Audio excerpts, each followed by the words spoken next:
Saudara yang terkasih, hadirilah ibadah raya Minggu GBI Goshen Blessing, Minggu 14 Maret 2021. Ibadah pertama pukul 7 pagi, ibadah kedua pukul 10 pagi, ibadah ketiga pukul 5 sore. Ibadah kali ini akan dilayani oleh Evangelis Valentina Irawan. Ibadah ini dilakukan dengan protokol kesehatan, wajib menggunakan masker medis, serta pastikan tubuh Anda dalam kondisi fit dan sehat.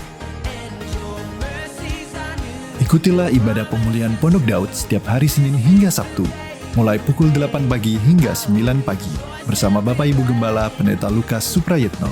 Ibadah pemulihan Pondok Daud dapat diakses melalui YouTube channel Goshen Blessing. The Arrow Generation Zoom Meeting, Minggu 14 Maret 2021 pada pukul 9 pagi dengan pembicara Kak Daniel. Untuk meeting code dan password, kalian dapat DM di Instagram The Arrow Generation atau menghubungi kakak-kakak mentor. Bagi kalian yang berjiwa muda, ikutilah ibadah online service The Last Joel hari Minggu 14 Maret 2021 pada pukul 11 siang dengan pembicara Kak Daniel Octavianus dengan tema Membangun Karakter Kristus. Dapat diakses di YouTube channel The Last Joel. Ikutilah Menara Doa Online Service setiap hari Senin sampai dengan Sabtu pada pukul 12 siang waktu Indonesia Barat yang dapat diakses melalui YouTube channel Goshen Blessing. Persembahan, persepuluhan, dan diakonia dapat dipersembahkan melalui rekening BCA GBI Goshen Blessing dengan nomor akun 389 059 8888 atau dapat melakukan scan barcode yang tertera di layar.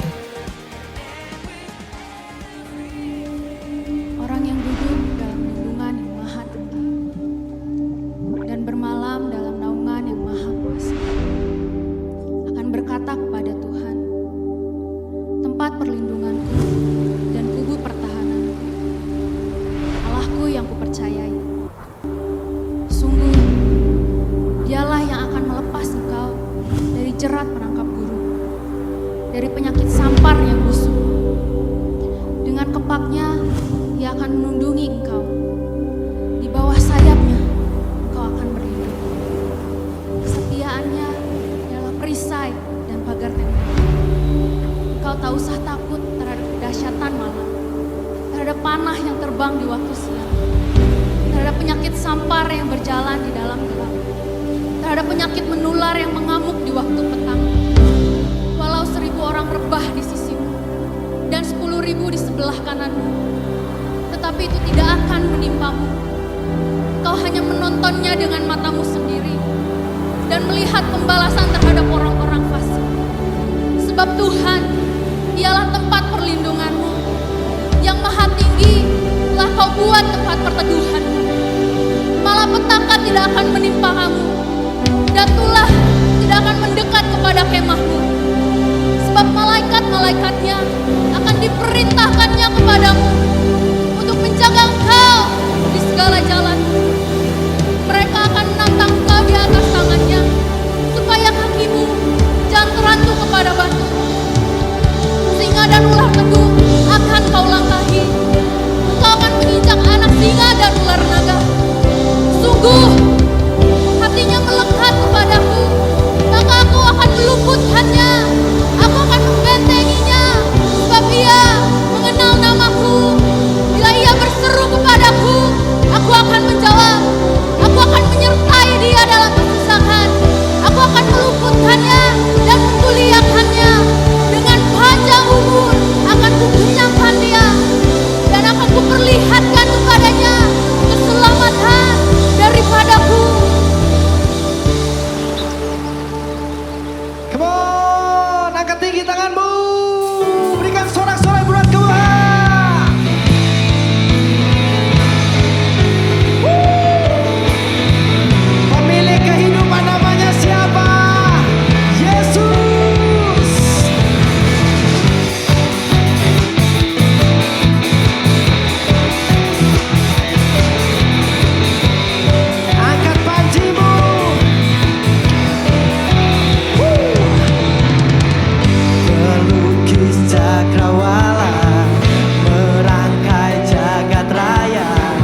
kami Tuhan, Kau dekat dengan kami Tuhan.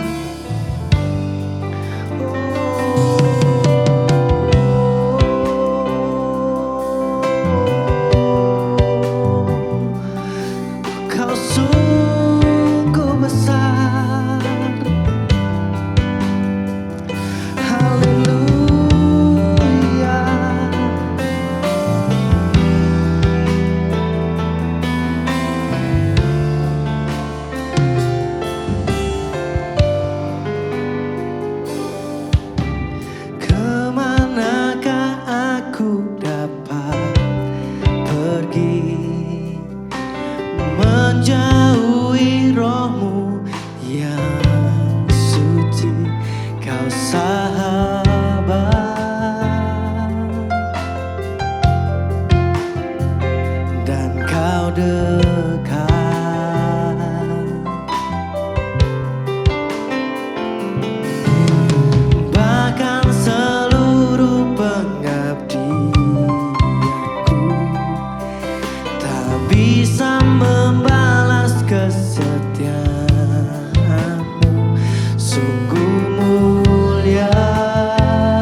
segala hormat, segenap hatiku menyembah.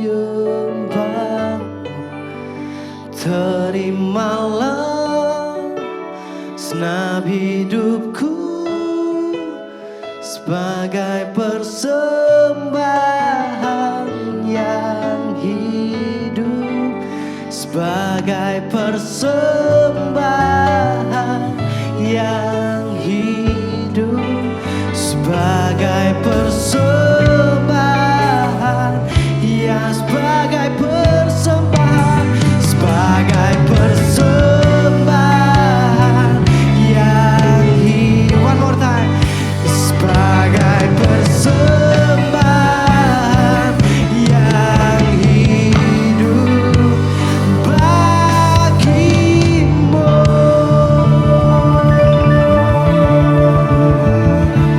Thank you, Lord. Kami siap mendengar dan merenungkan firman-Mu. Di dalam nama Tuhan Yesus Kristus, kami berdoa dan mengucap syukur. Haleluya. Amin. Shalom semuanya. Apakah suara Kak Bita terdengar jelas? Halo? Shalom, Shalom. terdengar Kak Tabita. Oke, selamat hari Minggu semuanya. Tidak terasa ini sudah minggu pertama di bulan Maret. Dan tidak terasa juga, sudah setahun nih COVID-19 masuk ya ke Indonesia. Nah, untuk itu hari ini kita akan membahas topik yang sering dipertanyakan nih oleh kita semua, oleh adik-adik menti, kakak-kakak mentor juga, bahkan mungkin masih bertanya-tanya. Yaitu kita akan membahas terkait why I was born gitu kan. Kenapa sih aku dilahirkan? Nah, udah siap nih semuanya mendengarkan firman Tuhan? Kalau sudah kasih react jempolnya dong di layar, teman-teman semuanya. Oke, mantap. Nah, jadi hari ini kita akan membahas firman Tuhan. Untuk itu kita sama-sama yuk persiapkan hati kita, siapkan ayat Alkitab kita di rumah nih. Oke, kita mau buka di Mazmur 139 ayat 16. Ini akan menjadi firman pembuka nih untuk kita semua. Oke, yang sudah dapat, kita mau sama-sama baca, itu di layar juga ada. Mazmur 139 ayat 16. 1, 2, 3. Matamu melihat selagi aku bakal anak, dan dalam kitabmu semuanya tertulis, hari-hari yang akan dibentuk sebelum ada satupun daripadanya. Oke, matamu melihat selagi aku bakal anak. Di pertama tadi kita sudah melihat ya, ada pertanyaan, kenapa sih aku dilahirkan? Di Mazmur 139 kita mendengar, melihat bahwasanya mata Tuhan melihat selagi aku bakal anak. Nih teman-teman, boleh lihat di layar nih, ada gambar apa ya kira-kira?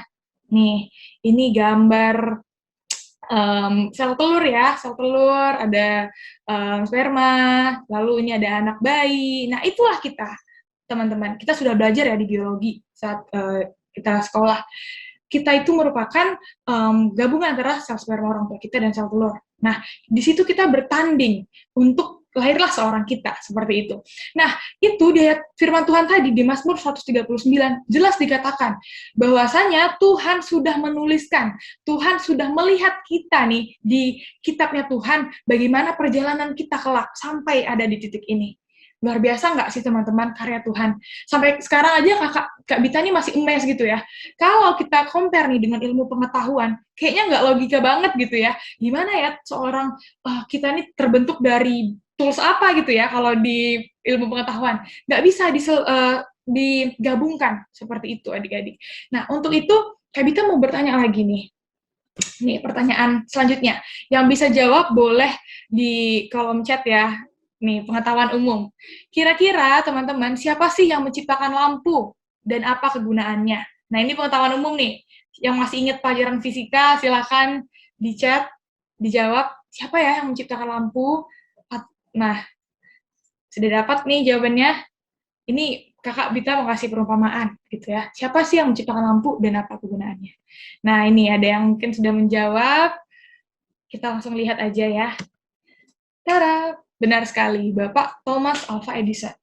Beliau ini menciptakan ribuan deh penemuannya ya. Bahkan dia yang menciptakan listrik, menciptakan lampu. Dan beliau itu punya maksud tujuan menciptakan apa yang sudah dia ciptakan. Dia menciptakan lampu untuk menerangi, untuk membantu manusia dalam beraktivitas, dan banyak kegunaan lainnya. Wow, keren banget ya teman-teman. Beliau menciptakan sesuatu aja itu detail banget, sampai sekarang kita pakai nih. Kita pakai lampu, kita pakai listrik, dan sangat membantu. Begitu juga dengan pertanyaan berikutnya. Nah ini teman-teman, siapa sih yang menciptakan kamu? Dan untuk apa ya kamu diciptakan? Nah ini boleh dijawab dalam hati, boleh dijawab di room chat juga. Siapa yang menciptakan kita nih, adik-adik, teman-teman, kakak-kakak? Udah dapat nih bayangannya, siapa yang menciptakan kita? Oke, kita lihat Kejadian 1 ayat 27. Boleh sama-sama kita buka Kejadian 1 ayat 27. Mari sama-sama kita baca. Maka Allah menciptakan manusia itu menurut gambarnya. Menurut gambar Allah diciptakannya dia, laki-laki dan perempuan. Diciptakannya mereka. Jadi sudah jelas ya, teman-teman, ayat Alkitab ini merupakan tulisan Tuhan sendiri. Tuhan sendiri yang menyatakannya. Bahwasanya yang menciptakan manusia itu adalah Allah. Di hari keberapa, teman-teman? Masih ingat? Iya, di hari ke-6 ya. Maka Allah menciptakan manusia menurut gambarnya, menurut gambar rupa Allah diciptakannya manusia, begitu. Nah, teman-teman, kalau kita pikir-pikir, keren banget nggak sih kita itu langsung diciptakan oleh Sang Maha Kuasa gitu, bukan seperti tadi lampu. Kalau lampu kan nggak punya nafas kehidupan ya, nggak punya akal pikiran. Kita manusia diciptakan segambar dan serupa dengan Allah. Begitu luar biasanya kita. Yang membedakan kita dengan makhluk lain adalah akal budi. Benar, akal budi yang membedakan kita dengan makhluk lainnya. Kita mempunyai nafas, kita bisa berbicara, kita bisa berpikir, bahkan manusia bisa menciptakan benda. Itu tuh karena karyanya Tuhan. So, kita ini adalah created by God, gitu ya. Kita dibuat oleh Tuhan sendiri. Oke? Nah, selanjutnya, ini, Bapa, Yesus Kristus yang menciptakan kita. Kita lihat nih, kita renungkan sama-sama, teman-teman. Rasanya kalau Kak Bita lihat gambar ini tuh rasanya kena banget di keadaan kita yang mungkin down, di keadaan kita yang mungkin ada masalah. Ketika kita tuh lihat ke pencipta kita, iya ya Tuhan, manusiawi memang kalau kita merasakan lemah, down, tapi ketika kita ingat kita ini karyanya Tuhan yang luar biasa. Kejadian 1 ayat 27 tadi, Mazmur 139 tadi, bahwasanya Tuhan itu sudah menuliskan, inilah jalan hidupku, inilah cerita hidupku. Nah, pertanyaan selanjutnya, untuk apa Tuhan menciptakan kita? Untuk apa kita lahir? Seperti itu. Teman Kak Bita pernah cerita ke Kak Bita. Dia teman kuliah, lahir dari sesuatu yang tidak diinginkan. Bertanya-tanya, dia masuk fakultas psikologi untuk berobat jalan juga. Dia bertanya-tanya, kenapa sih aku harus diciptakan? Aku nggak diinginin sama mama papaku meninggalkan mamaku, seperti itu. Dia bertanya-tanya, ini saat itu sharing gitu kan. Nah, Tuhan menciptakan kita itu punya maksud dan tujuan. Apapun keadaan kita sampai saat ini, Tuhan itu punya maksud dan tujuan, teman-teman. Itu ya, di garis bawahin, punya maksud dan tujuan. Tuhan menciptakan kita untuk apa? Mari, selanjutnya kita lihat ini dia. Efesus 2 ayat 10. Oke, kita baca sama-sama. Karena kita ini buatan Allah, nih di garis bawahin ya, teman-teman. Buatan Allah diciptakan dalam Kristus Yesus untuk melakukan pekerjaan baik yang dipersiapkan Allah sebelumnya. Ia mau supaya kita hidup di dalamnya. Nah, ini bakal menjadi poin pembahasan kita pada pagi hari ini, teman-teman, kakak-kakak, yaitu di Efesus 2 ayat 10. Nah, kalau teman-teman lihat di garis bawah ini, kita ini buatan Allah. Wow, yang tadi Mazmur 139, Kejadian 1 ayat 27 tadi, kita ini buatan Allah, created by God, diciptakan dalam Kristus Yesus untuk melakukan pekerjaan baik. Tapi Kak Bit, buktinya di penjara itu banyak banget orang jahat. Buktinya Kak Bit sampai sekarang aku juga masih berdosa. Berarti tidak sesuai dong dengan apa yang Tuhan inginkan. Nah, teman-teman, ini yang akan kita bahas juga. Tuhan itu sudah menuliskan kisah kita untuk melakukan pekerjaan baik. Tetapi nah, ini lihat ya, teman-teman.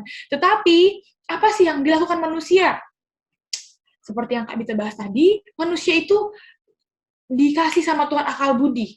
Tuhan juga memberikan free will, kehendak bebas. Manusia itu bisa berpikir, manusia itu bisa berpikir juga bebas untuk melakukan kehendaknya.